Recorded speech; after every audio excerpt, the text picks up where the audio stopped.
Okay, before we go, does anyone need to use the bathroom? Nope. Are you sure? Mm-hmm. You're sure you're sure? Yep. There are some things in life you can't trust. Mommy? Oh, come on. And there are some things you can, like the HP Smart Tank printer. With up to 2 years of ink included and outstanding print quality, you can always rely on the HP Smart Tank. From HP, America's most trusted printer brand. Available at Best Buy.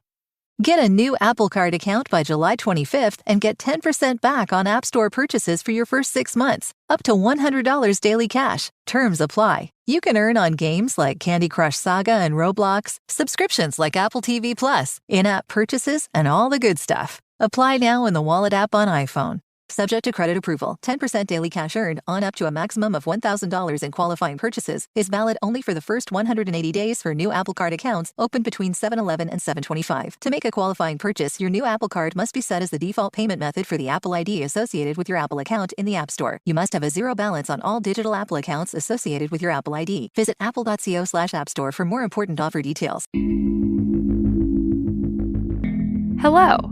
From Wonder Media Network, I'm Jenny Kaplan, and this is Womanica. This month we're talking about adventurers, women who refuse to be confined. They push the boundaries of where a woman could go and how she could get there. Today we're talking about the first European woman to circumnavigate the globe by car, during a time when most women didn't even have a driver's license. Let's talk about Clärenore Stinnes.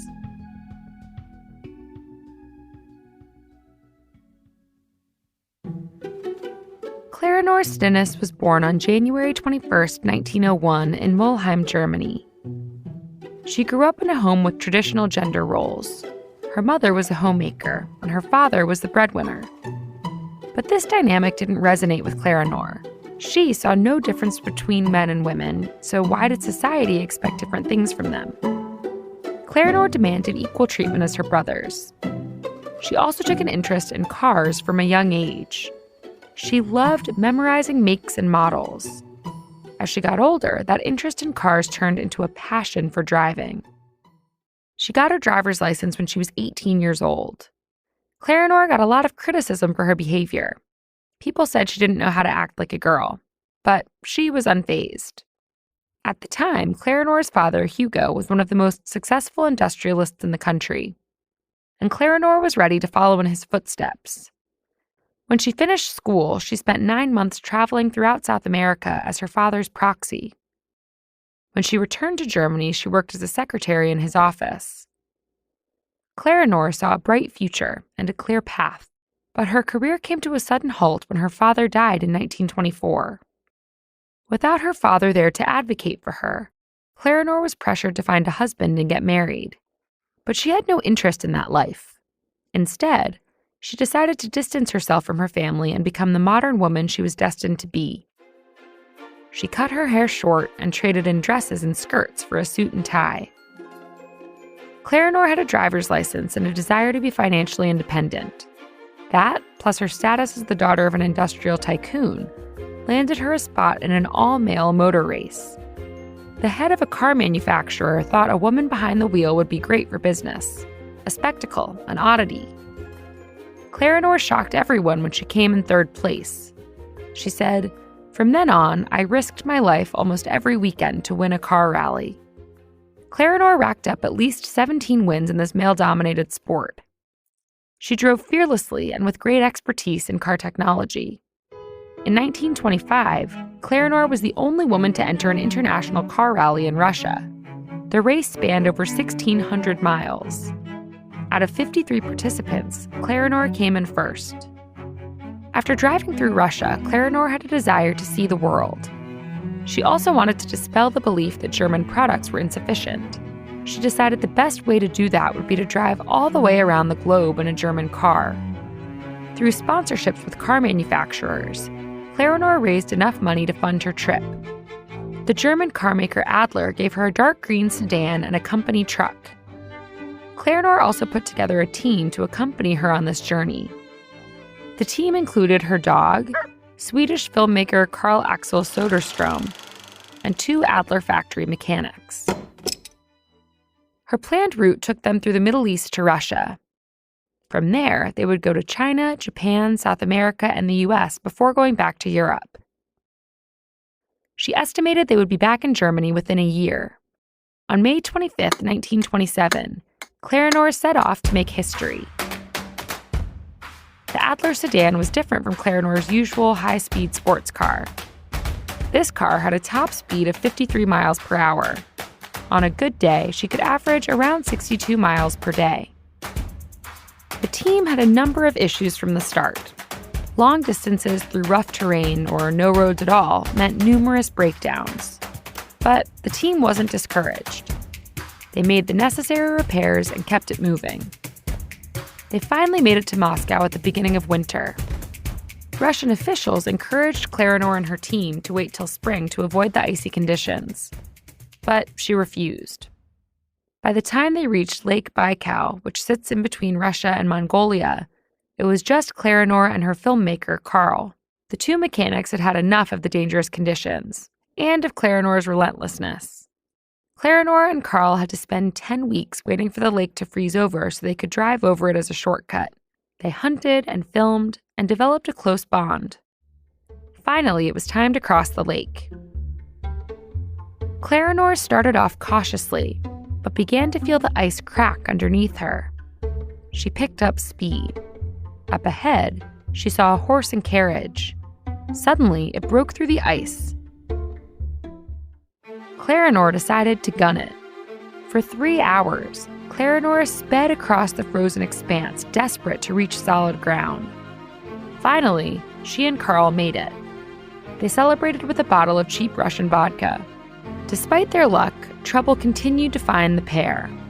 They had to dig themselves out of mud on more than one occasion. When they got to Siberia, they had to use snow chains to plow through the snow. Then they faced the opposite end of weather extremes and had to power through oppressive heat and sandstorms. As they crossed the Gobi Desert, they were chased down by armed Chinese bandits on horseback. Despite these conditions, Clärenore was never deterred. Clärenore and Karl then loaded the car onto a ship to South America. Back on land, Clärenore's route took them through the Andes Mountains. They recruited members of the surrounding villages to help them use pulleys and camels to hoist their car over the mountainous terrain. At one point, Karl wrote in his diary, "I've gotten out and pushed the car more than I've filmed with the camera." When they finally made it to the United States, Clärenore and Karl were welcomed with open arms. Henry Ford gave them a tour of the Ford facilities in Detroit. President Hoover even invited them to the White House. But no matter where she was or who she was with, Clärenore was always asked the same question: when are you getting married and having babies? On June 24, 1929, Clärenore and Karl arrived at the Avis racetrack in Berlin. The place was buzzing with excitement. When they finally came to a stop, the odometer read almost 30,000 miles. They'd been on the road for more than 2 years. Although Clärenore had originally chosen Karl because he was married and would not distract her from the task at hand, their years together bonded them. On December 20th, 1930, the two got married and moved to Sweden. They had 3 children of their own and fostered several others.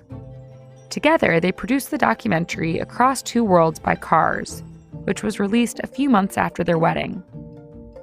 When Clärenore was 80 years old, a journalist asked if she would ever repeat her around-the-world trip.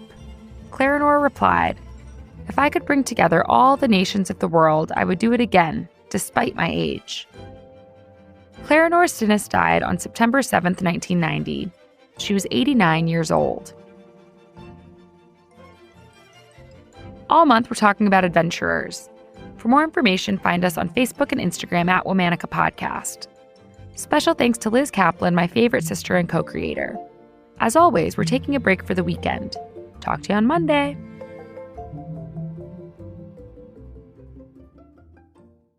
Enhance your child's reading journey with the Good and the Beautiful's Reading Booster Program. Choose from 3 all-in-one kits for kindergarten, 1st, or 2nd grade at readingbooster.com. Each kit includes reading cards, books, and games designed to create fun ways to learn phonics, sight words, and vowel sounds. There's even a free, ad-free app with additional games and kid-safe content. Bring home a love of learning with the good and the beautiful. Visit readingbooster.com today. Summer is here, and our sleep is just as important as our weekend plans. So we're here to help you get the sleep you deserve with Leesa. Leesa mattresses are made to order for exceptional comfort and support at every price point. See why Leesa is the New York Times #1 pick for 4 years running and has over 20,000 five-star reviews. Leesa makes buying a mattress super easy. Check out online in just a few clicks. The mattress is delivered to your door. And check out our original hybrid mattress, designed to keep you cool during those hot summer nights. Leesa also offers free shipping and a risk-free 100-night trial. For a limited time, save up to $700 off select mattresses plus 2 free pillows during our summer sale. Get the sleep you deserve. Shop our summer sale now and save up to $700 off select mattresses plus 2 free pillows at Leesa.com. That's Leesa.com. Exclusions apply. Visit Leesa.com for more details. Hello, I'm Paul Giamatti. And I'm Stephen Asma. Join us on the Chinwag podcast where we trade the banal and the boring for the super strange and bizarre. Billy Bob Thornton shares his personal encounters with the paranormal. Patton Oswalt teaches us about the Mandela effect. Or perhaps cults are more your thing. Catherine Hahn is our unofficial tour guide there. So come Chinwag with us every Wednesday about all the things on the edge of the known. Find and follow us on Apple Podcasts and all major podcast platforms, as well as on YouTube.